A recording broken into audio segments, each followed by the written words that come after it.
Hello అండి, దాసరి విజ్ఞాన్ గారు ఎలా ఉన్నారు? నమస్తే అండి. నమస్తే. ఓకే. ప్రతిరోజు న్యూస్‌లో ఏదో ఒకటి వైరల్ అవుతూ ఉంటుంది. ఈరోజు న్యూస్ చూస్తే ప్రముఖ టీవీ సీరియల్ నటి ఐశ్వర్య గురించి వార్తల్లో వినిపిస్తుంది. పెళ్లి చేసుకున్న 6 నెలలు కూడా కాలేదు, అక్రమ సంబంధం అంటూ వాళ్ళ భర్త కంప్లెయింట్ ఇవ్వడం. ఈ పరిణామాన్ని ఏ విధంగా మనం ఆలోచించాలి? అడ్డాల ఐశ్వర్య మనకు బాగా తెలిసిన అమ్మాయి. లైక్ 'పలుకే బంగారం ఆయన', అత్తారింటికి దారేది, కొన్ని టీవీ సీరియల్స్ 'అల వైకుంఠపురంలో' పెద్ద పెద్ద సీరియల్ కొన్ని టీవీ సీరియల్స్లో నటించింది. అండ్ అట్లా చిన్న చిన్న సినిమాలు కూడా చేసింది ఈ అమ్మాయి.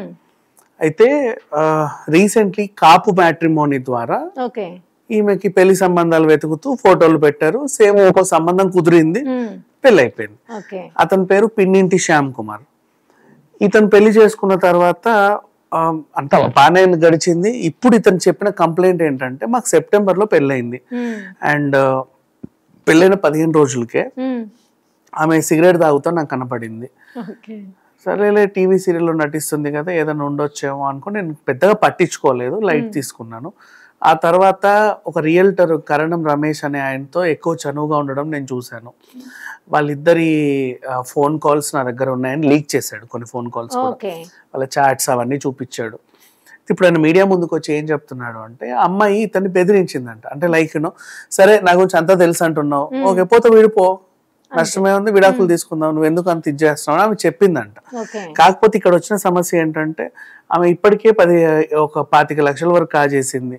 పెళ్లికి పెట్టిన నగలు కనబడట్లా, అండ్ వీళ్ళ ఇంట్లో ఇచ్చిన బంగారము కనబడట్లా, ఇట్లా చెప్పింది. అండ్ నెక్స్ట్ ఇంకోటి, నీ మీద నేను కేసు పెడతా, నువ్వు నన్ను ఏదో చేసావని కేసు పెడతా, గృహహింస కేసు పెడతా, 499 చట్టం కింద నేను లోపల దోస్తారు, మొత్తం మీ ఫ్యామిలీ వాళ్ళ పేర్లు అన్నీ రాసేస్తాను నేను, అసలు మీరు ఎట్లా బయటకు వస్తారో చూస్తా, నన్ను వేధించామని చెప్తా అని చెప్పేసి ఆమె బెదిరించింది. ఆమెతో పాటు జాగ్రత్త బాబు, ఆమెతో పెట్టుకుంటే నీకే, ఆమె ఎంత కదన్నా లేడీ, నీకే రిస్క్, చెప్పినట్టుండు, సైలెంట్ గా ఉండని కరణం రమేష్ అని ఆయన కూడా బెదిరించాడంట. ఈ 2 విషయాలు ఇప్పుడు ఆయన చెప్తున్నాడు. అయితే దీంట్లో ఎంతవరకు వాస్తవం ఉంది లేదు అనేది, అంటే ప్రెసెంట్ ఆయనే కదా మనకు ఆరోపణ చేసింది, ఆమె చెప్పితే కానీ మనకు కూడా తెలియదు బేసికలీ. అయితే ఇప్పుడు మనం ఆలోచిస్తే, బేసిక్ గా ఆలోచిద్దాం. ఇప్పుడు మ్యాట్రిమోనీ ద్వారా అరేంజ్డ్ మ్యారేజ్, సరేనా? సో అట్లాంటప్పుడు ఈ పిల్ల కూడా ఎంతో కొత్త కట్నం ఇస్తుంది కదా, ఇవ్వకుండా అయితే ఉండదు కదా. ఇప్పుడు 25 లక్షలు డిమాండ్ చేస్తుందంటే మేబీ ఆమె కట్నం ఆమె రిటర్న్ అడుగుతుందేమో, ఇన్ కేస్ ఒకవేళ ఆలోచిద్దాం. అంటే చెప్పలేము, అంటే ఒకరు పెట్టిన కేసు ఆధారంగా తీసుకొని ఇంకొకరు నిందించడం తప్పు. మేబీ ఆమె తప్పు చేసి ఉండొచ్చేమో, కానీ అంటిల్ అండ్ అన్లెస్ తేలేంత వరకు మనం అనకూడదు కదా. సో నా కట్టిన డబ్బులు నాకు ఇచ్చేసి నేను ఇప్పుడే ఇక్కడ నుంచి వెళ్ళిపోతా అని ఉండొచ్చేమో, వాళ్ళ దగ్గర లేదేమో, చూసి భరించలేక కేసు పెట్టి, ఆమె కంటే ముందే ఈయన కేసు పెట్టాడేమో, మీడియాకి వచ్చాడేమో, అలా కూడా ఆయనకు ఉండొచ్చు కదా. సో ఇంకా పోలీస్ స్టేషన్ లో కేసు అయితే పెట్టలా, బట్ మీడియాకి వచ్చేసాడు. ఇట్లా మా ఆవిడ ఇది సో అండ్ సో అన్ని సీరియల్లో నటిస్తుంది, నన్ను ఇలా వేధిస్తుంది అని చెప్పేసి నా అన్నాడు. సరే, ఇప్పుడు వీళ్ళ బంధం గురించి మాట్లాడుకుంటే ఎందుకు ఇట్లా జరుగుతుంది? మ్యాట్రిమోనీ ద్వారా పరిచయం అయ్యారు, ఒకరికొకరు ఇంకా పూర్తిగా తెలియదు. మొదటి నెల ఒకరినొకరు అర్థం చేసుకునే క్రమంలో ఉన్నారు.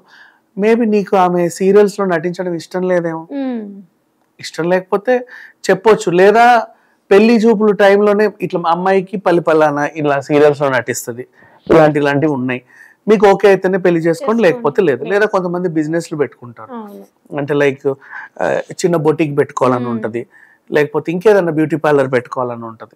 వీళ్ళకి ఇష్టం ఉండదు, ముందే చెప్పుకోవచ్చు, నాకు ఇట్లాంటివి ఉన్నాయి వ్యవహారాలు, నాకు ఇది ఇంట్రెస్ట్ అని, నేను ఇక్కడ దాకా చదువుకున్నా. లేదు ఇంకొంతమందికి చదువు మీద ఇంట్రెస్ట్ ఉంటుంది, నేను ఇప్పటి వరకు చేశాను, ప్రజెంట్ పీజీ ఎగ్జామ్స్ రాస్తున్నాను, నాకు తర్వాత లా చేయాలని ఇంట్రెస్ట్ ఉంది, సిఏ కావాలని ఇంట్రెస్ట్ ఉంది, మీకు ఓకేనా, పెళ్లి తర్వాత నేను చదువుకుంటా ఎగ్జామ్స్ రాస్తా, ఓకే అంటే ఓకే, లేకపోతే లేదు. అంటే ముందే ఒకరినొకరు అర్థం చేసుకొని మాట్లాడుకొని, లేదా మీ కుటుంబంలో మీకు తేలకపోతే ఒక కౌన్సిలర్ దగ్గరికి వెళ్ళండి.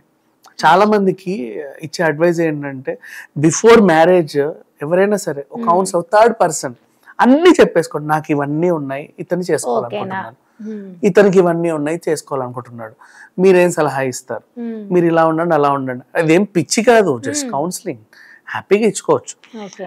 సో ఇట్లాంటి ఏమైనా ఉంటే ఇవి రాకుండా ఉంటది. ఇప్పుడు ఈ అమ్మాయి గురించి ఈయన చెప్పేశాడు, మేము రేపటి రోజు ఈయనదే తప్పేమో, అంటే రీజన్ నీకేమైనా ఇబ్బంది ఉంటే పోలీస్ కేసు పెట్టొచ్చు, ఫస్ట్ ఒక చిన్న పోలీస్ స్టేషన్కి వెళ్ళి ఇలా ఇలా జరుగుతుందండి అని.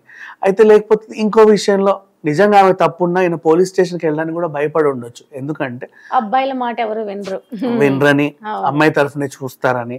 సేమ్ ఆ రియల్టర్ కూడా నువ్వు ఏ పోలీస్ స్టేషన్ కన్నా వెళ్ళు, నాకున్న ఇన్ఫ్లుయెన్స్ తో నేను ఏదో ఒకటి చేసేస్తా, నిన్నే కేసు పెట్టి లోపల దోసేస్తా అని బెదిరిస్తే రేపటి రోజు ఎవరికి తెలియకుండా నేను జైలుకి వెళ్తానేమో, ముందే మీడియాకి నా బాధ ఏదో చెప్పుకుందాం అని కూడా ప్రెస్ మీట్ పెట్టుండొచ్చు.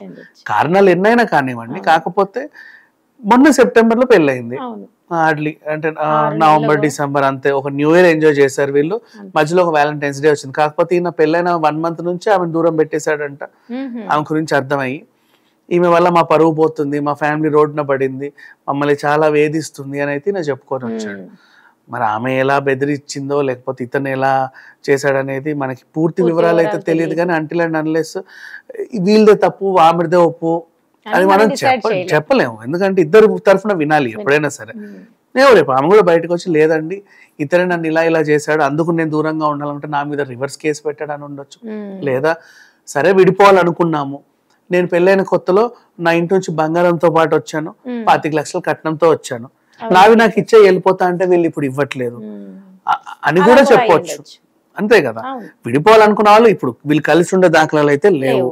పోనీ ఎంతమంది కౌన్సిలింగ్ ఇచ్చి ఇద్దరు ఒక ఇంట్లో తోసిన ఒకరికొకరు అయితే ఉండరు. ఇంకా ఇక్కడ దాకా వచ్చిన తర్వాత ఎక్కువైపోయింది కాబట్టి అంత ఆలోచన ఇంకా ఉండదు. ఇంకా ఆమె గురించి నీ అన్నది తెలుసు అని ఫోన్ కాల్ బయట పెట్టావు, నువ్వు కలిసి ఉండే ఉద్దేశం అయితే లేదు. సో ఏదేమైనా వీళ్ళు కలిసి ఉండే దాఖలాలు అయితే లేవు. కానీ ఇప్పుడు ఈ 25 లక్షల వ్యవహారము ఆమెను కాజేసిందా అంటే ఇట్లా ఇంట్లో నుంచి కాజేసింది అని చెప్తున్నారు. ఆ పిల్ల ఏం లేకుండా అయితే రాదు కదా, కంపల్సరీ అమ్మాయికి నగలు ఇచ్చే పంపిస్తారు. కటిఫ్ చెప్పాలనుకుంటే నావి నాకు ఇచ్చే, బ్రేకప్ నువ్వు తీసుకుని అవి నాకు ఇచ్చేయి, నీ లేవు నా దగ్గర, నాకు ఇప్పుడే కావాలి, నాకు ఇప్పుడే కావాలి, నాకు ఇప్పుడే కావాలి, నువ్వు విడిపోమన్నావు కదా, నువ్వే అన్నావు కదా విడిపో, నాకు ఇచ్చే ఇప్పుడే వెళ్ళిపోతా. వాడి దగ్గర లేవేమో. ఆ టైంకి అటు వెళ్ళలేక ఇటు వెళ్ళలేక ఏం జరిగింది. ఇప్పుడు ఆమె పోలీస్ కేసు పెడితే నాకు అట్టం తీసుకున్నారండి, నా ఇవి ప్రూఫ్స్ ఇదిగోండి అని చూపిస్తే ఇతనే తోస్తారు లోపల. మేబీ ఆ భయానికి కూడా మీడియాకి రావచ్చు, అలా కూడా అయ్యుండొచ్చు. సో ఇది వ్యవహారం ఇలా జరిగింది. సో ఇప్పుడు కేసు అనేది ఈయన ముందు పెట్టారు కాబట్టి ప్రూఫ్స్ కూడా ఈయన దగ్గర ఎక్కువ ఉన్నాయి కాబట్టి సో మనం 90% వరకు ఈయన వైపు మనం మాట్లాడొచ్చా అంటారా? ఈయన కేసు పెట్టలే, మీడియా ముందుకు వచ్చాడు. ఓకే, మీడియా పరంగా కూడా మనకి ప్రూఫ్స్ ఉన్నాయి కాబట్టి ఇతను పెట్టిన కేసు ప్రూఫ్స్ ఏంటంటే వాళ్ళిద్దరి మధ్యలో టెలిఫోన్ సంభాషణ, అది ఆమె కవర్ చేసుకుంటది. అదొక షూటింగ్ నిమిత్తం నేను ఫోన్ కార్డు ఇచ్చానండి, దాంట్లో వేరే ఉద్దేశం లేదు, నేను పలానా సీరియల్లో నటిస్తున్నాను, ఓ రోజు షూటింగ్ కి రమ్మన్నారు, నేను రాలేకపోయాను, మీ వాయిస్ కాల్ ఇవ్వండి చాలు నాకు ఫోన్ లో అంటే నేను ఏదో మాట్లాడి పంపాను, ఇది ఆయన పట్టుకొని నన్ను ఏదో అంటున్నాడు అని కూడా చెప్పొచ్చు కదా. She an actress, she can do ఎన్నైనా చేయొచ్చు. చాటింగ్ ఇది షూటింగ్ నిమిత్తం చేసిన చాట్ అండి, అట్లాగే ఉండిపోయింది, డిలీట్ చేయడం మర్చిపోయాను. అందులో క్యారెక్టర్ అది, మేము ఇట్లా చాట్ చేయాలి, ఆయన ఇట్లా చాట్ చేయాలి, అది స్క్రీన్ మీద కనబడతాయి, అందులో నా క్యారెక్టర్ అది, అలా కూడా చెప్పొచ్చు కదా. షీఈ్ అన్ యాక్ట్రెస్, ఏమైనా చేయొచ్చు అంటే నువ్వు ప్రూఫ్ ఏది చూపించినా దాని నా దగ్గర సమాధానం ఒకటే ఉంది, షూటింగ్. నువ్వు స్మోక్ చేస్తూ కనిపించావు, నువ్వు నా చేతిలో సిగరెట్ చూసావా, అక్కడ ఉన్న కెమెరాని చూసావా, అదొక సీన్ లో భాగంగా తాగాను కానీ నాకు సంబంధం లేదని కూడా చెప్పొచ్చు. సో ఆ అమ్మాయికి తప్పించుకోవాలంటే తనకు చాలా మార్గాలు ఉన్నాయి, ఏమో ఆమెకు లేకుండా మనం సలహాలు ఇచ్చినట్టుంది కానీ బట్ ఆ అబ్బాయికి మేబీ ఏ కోసం చూసినా తనకైతే క్రిటికల్ గానే ఉంది లీగల్ పరంగా. సో మేబీ మీడియాని ఆశ్రయించి ఉండొచ్చు. సో ఈ రోజుల్లోనే ఎక్కువగా ఇలాంటివి జరుగుతూ ఉన్నాయి. అంటే ఇది వరకు ఎక్కడో ఒక చోట వినేవాళ్ళం, కానీ ఇప్పుడు రెగ్యులర్ గా పేపర్ చూస్తే యాక్టర్స్ కానివ్వండి, సీరియల్ వాళ్ళు కానివ్వండి, ఇట్లా ప్రతి ఒక్కరు కూడా ఇందులో భాగమైపోతున్నారు. అంటే ఈజీ వేకి వెతుక్కోవడం వల్ల ఇలా జరుగుతుందంటారా ఏంటి? ఆ పేపర్ లో వస్తున్నారంటే వాడు యాక్టర్ కాబట్టే వీళ్ళు పేపర్ లో వేస్తున్నారు. ఇట్లాంటి రోజు 100 జరుగుతాయి, 100 జరుగుతాయి. ఇప్పుడు అదేంటిది పెళ్ళయ్యాక గొడవలు అయ్యాయి, నా డబ్బులు నాకు ఇచ్చేయి, గృహహింస కేసు పెడతా. ఇది నువ్వు ఒక్కసారి మనం పోలీస్ స్టేషన్కి వెళ్ళి ఆ రైటర్ దగ్గర తీసుకుంటే ఇన్ని కేసులు ఉంటాయి. కొన్ని మాత్రం బయటకు వస్తున్నాయి. అంటే ఇక్కడ కొంచెం సెలబ్రిటీ ఫేస్ ఏమన్నా వస్తే వీళ్ళు వెంటనే పరిశీలితం చేస్తారు కాబట్టి మనకు తెలుసు, కానీ బయట బోల్డ్ జరుగుతాయి, అట్లా ఏం లేదు. ఓకే.